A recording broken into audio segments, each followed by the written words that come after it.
A special thanks to all those in collaboration with KPP in Art, World Outreach, and individuals within this ministry for your selfless and heroic efforts in this war against depression. As my goal has, is, and will always be to eliminate suicide. I want to take a minute and thank a lot of people who work behind the scenes for all your support, for all the love, for all the hard work that you do. Stay tuned.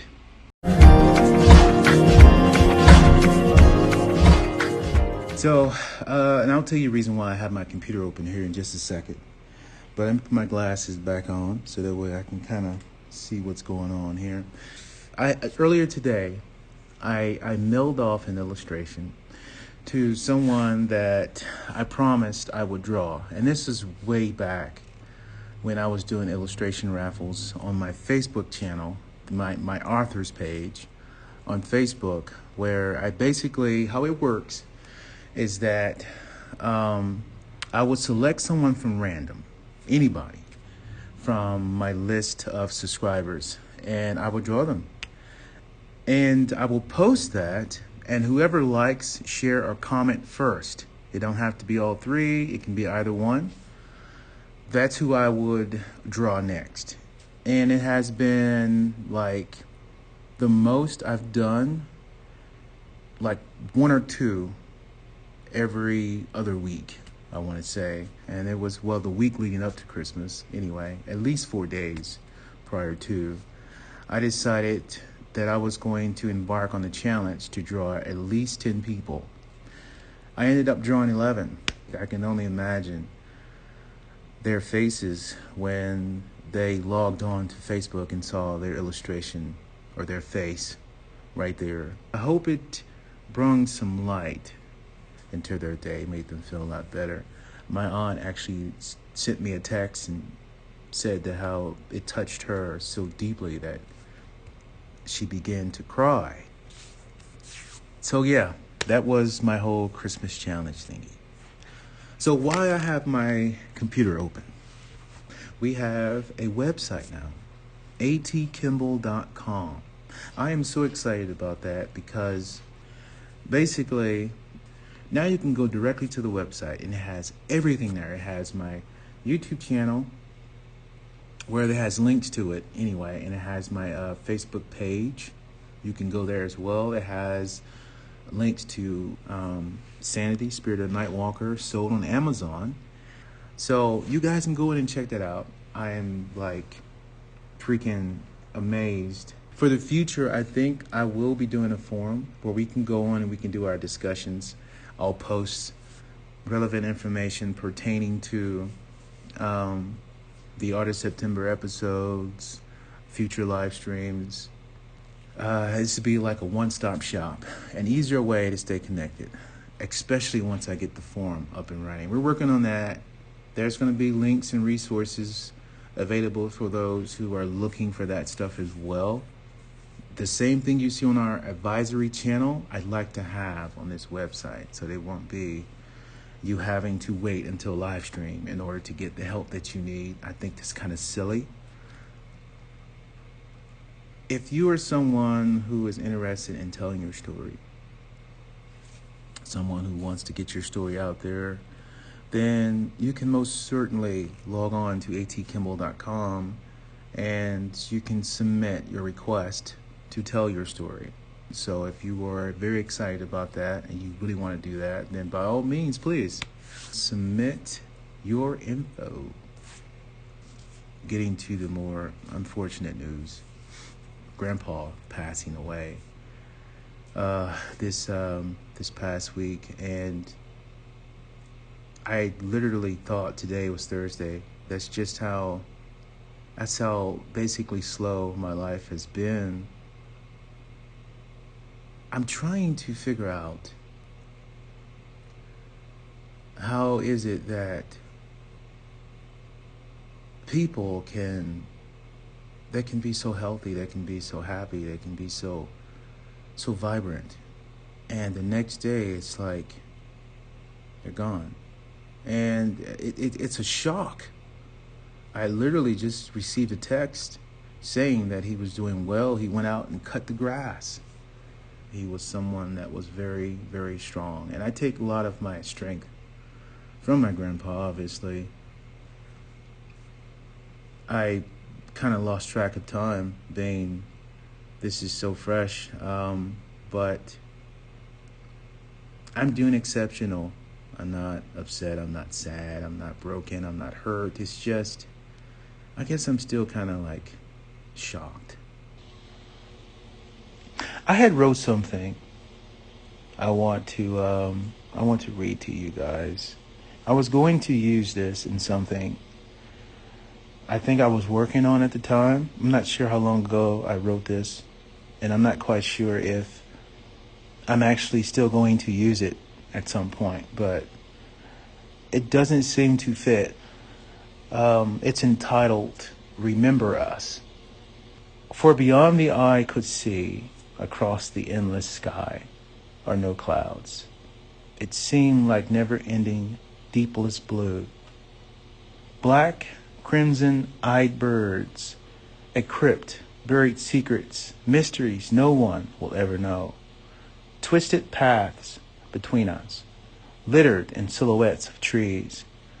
Phantom sounds of gusts and hooves shuffling all around.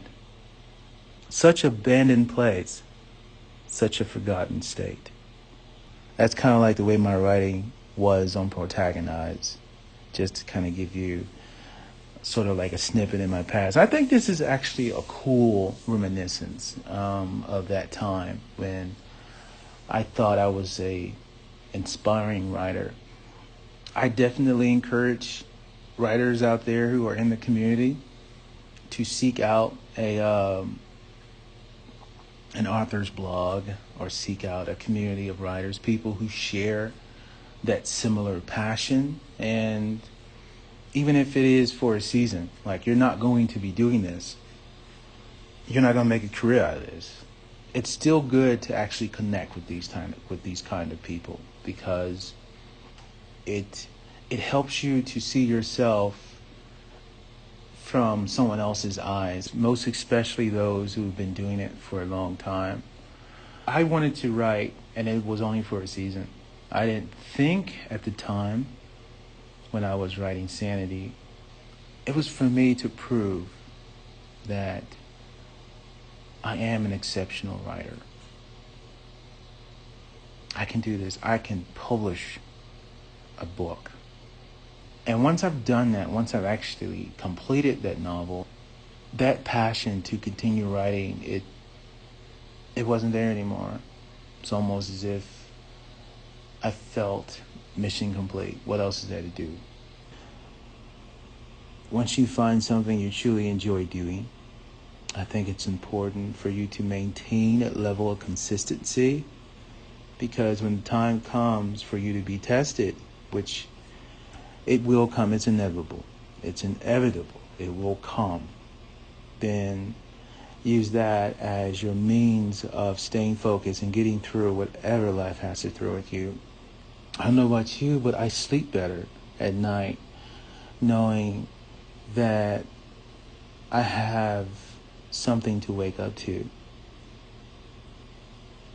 I feel better about my life when I'm making deliberate and conscious efforts in my field of choice,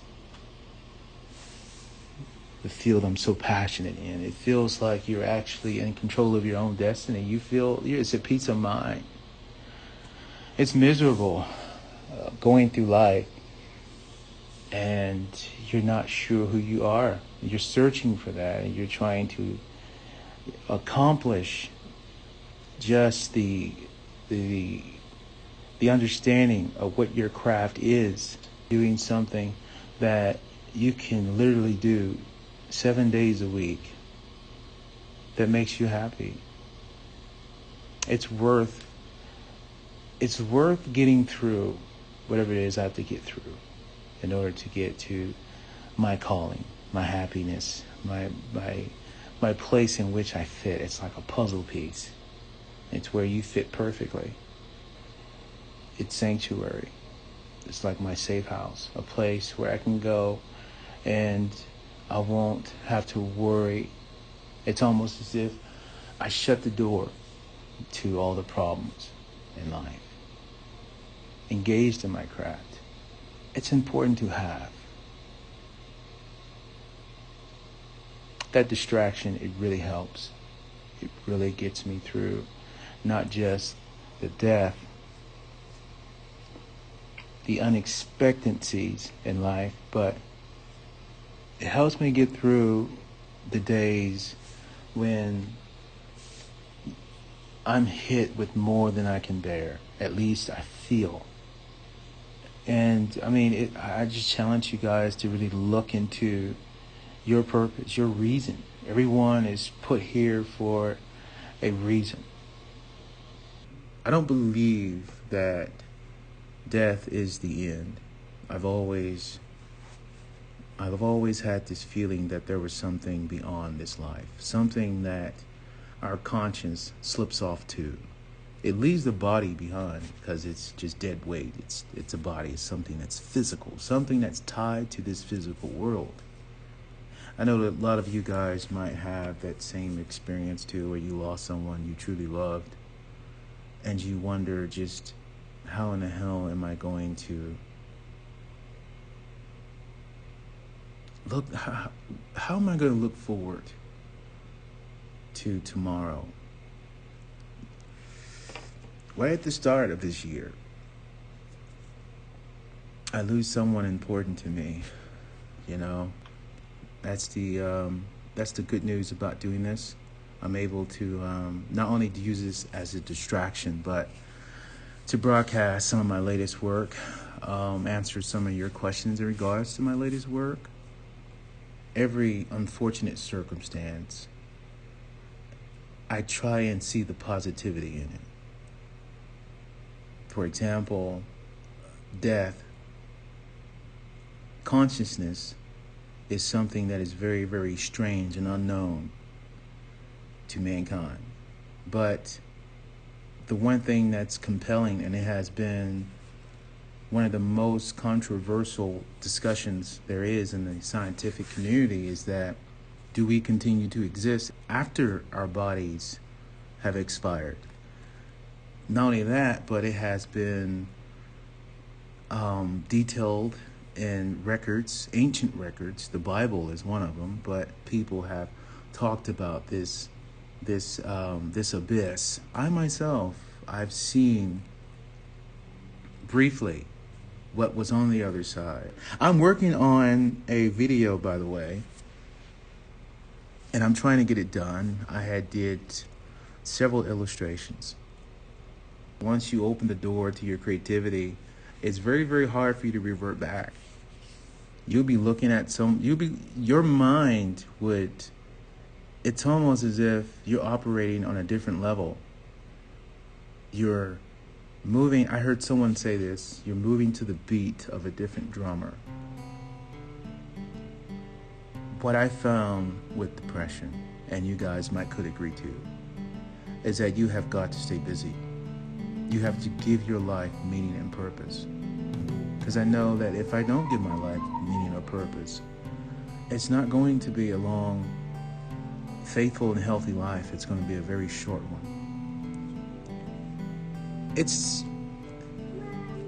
You have to make a decision. You have to make a choice. Am I going to live? Is depression going to be my life? I can raise awareness and suffer with depression myself. It's possible. I can become the face of suicide and make an impact. I don't think my parents knew I'd become who I am today. I was a very stubborn and silly kid back then. I had my own mind, and there's just so many things that you can do if you just put your mind to it. You don't have to necessarily sit in the classroom. You can train yourself. You wouldn't be here if you didn't have a second opinion about your life. You have to train your focus, train your mind, not only on what's important, but what's real for you? What makes sense to you? That is your calling. That is what the universe gave to you, and that is what you must do. You must use your craft as your voice. Make an impact. Change the world.